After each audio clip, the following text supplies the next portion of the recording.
Salutare toată lumea! Astăzi suntem la primul nostru episod de Survivor Games pe Minecraft. Și, da, am să hai să-i dăm un primul episod mai normal pe Minecraft. Vreau să-mi scrieți în comentarii dacă vi se pare că mă aud bine, pentru că am găsit un microfon în casă, total random, și l-am luat pentru că mi-era greu să filmez de pe telefon. Acum aștept și părerea voastră, cum o să cumpăr un microfon mai bun. Dar cu toate astea, în fine, hai să trecem la episodul nostru. Nu am eu, înainte de asta vă jucați, îmi dați un like și un subscribe, să văd dacă vă place măcar ce fac pe YouTube. Și, da, am mai filmat episodul ăsta odată și, surpriză, am uitat să înregistrez și nu are niciun sunet videoclipul, yay! Și filmez videoclipul ăsta la 1:30 dimineața. Nu sunt obosit, dar e ciudățel. Și da, nu știu, hai să căutăm un sat, să spargem copaci, să vedem. Am un stick. Ce fac cu stick-ul ăsta? Era sigur ceva de astea pe YouTube. Ok, hai să spargem copaci. Și da. Bun, nu știu să-mi fac tărnăcoape, pixeli. De ce am zis pixeli? Tărnăcoape. Am un lapsus, am uitat cum se cheamă ăla. Ascuțit.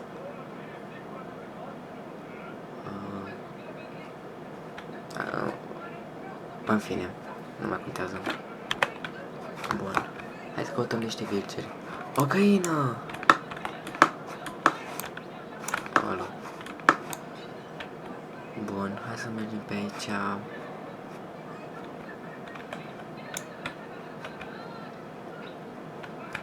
Bună.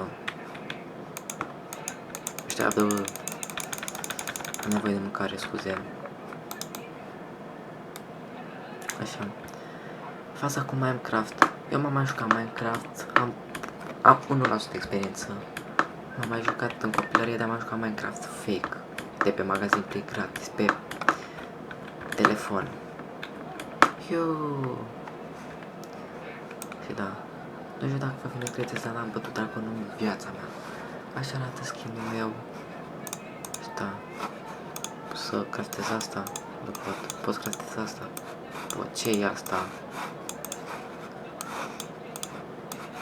Ce e asta?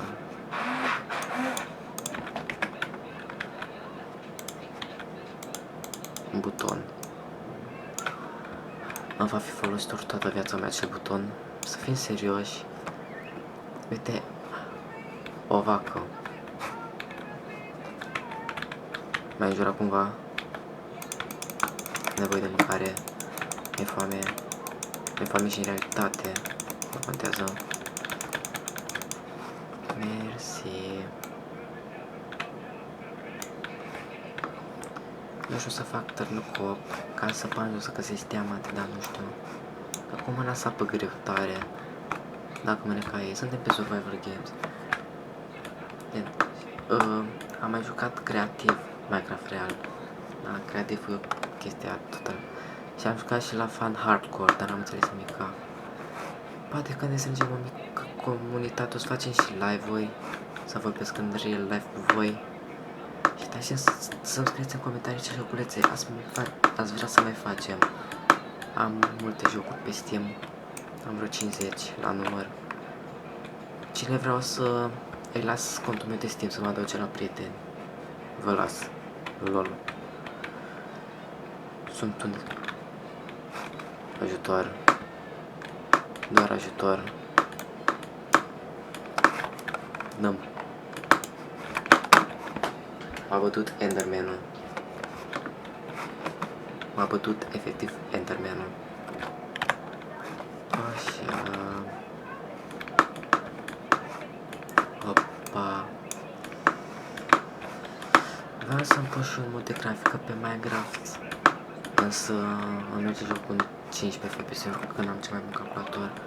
Nu cred că ați vrea să vedeți gameplay profesionist în 15 FPS-uri. Măi, mulțumesc. Hai să continuăm să spargem copaci. Ia. pacul. Pacul, ok, asta. O pană. Cu care, nu știu. Uitați cât de greu sparge cu mâna, cu o pană. Așa, nu știu ce am mai putea face în acest episod, nu am idee, pentru că asta și ideea, nu știu ce am de făcut pe Minecraft, pentru că nu e jocul main.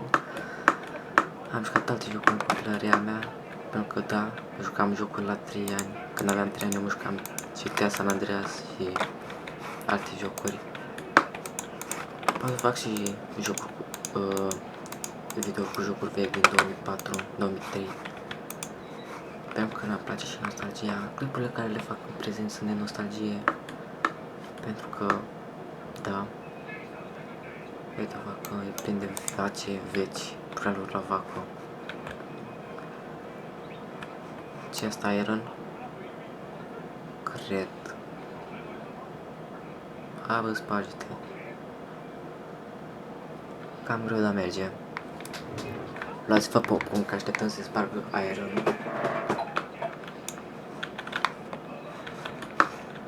Și nici n-am primit Iron. Wow. Mișto. Ia. Copaci. Putem crafta mâncare?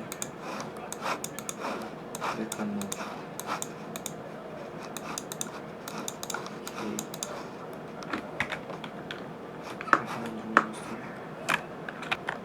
Un peanjen. Am vorbit de peanjen și am desărit. Chiar am desărit de pe scaun. Cea mai mare fobia mea este de peanjen. Nu pot fi cel mai mic peanjen din lume. Eu fug la 5 km de el. De că eu n-am fobie, o să-l omor. Asta e lup. Cred că lupul ăsta a apucat ceva care ochii roșii. Ok, am primit un mesaj pe telefon și am murit. Facem parcurs? Ia. Da, parcurs. Parcurs cu Maple. Apasă. Suntem ok. Suntem ok. Oare ar te cred că e supraviețuie. Lilieci.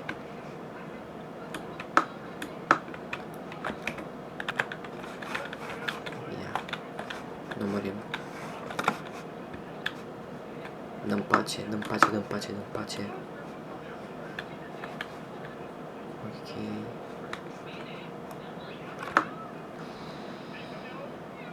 Deșteptul anului 2026. Un lup.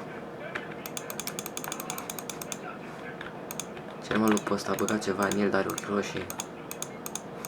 Ai murit. Easy. Ok. Next state pe aici, villager. De ea de fapt.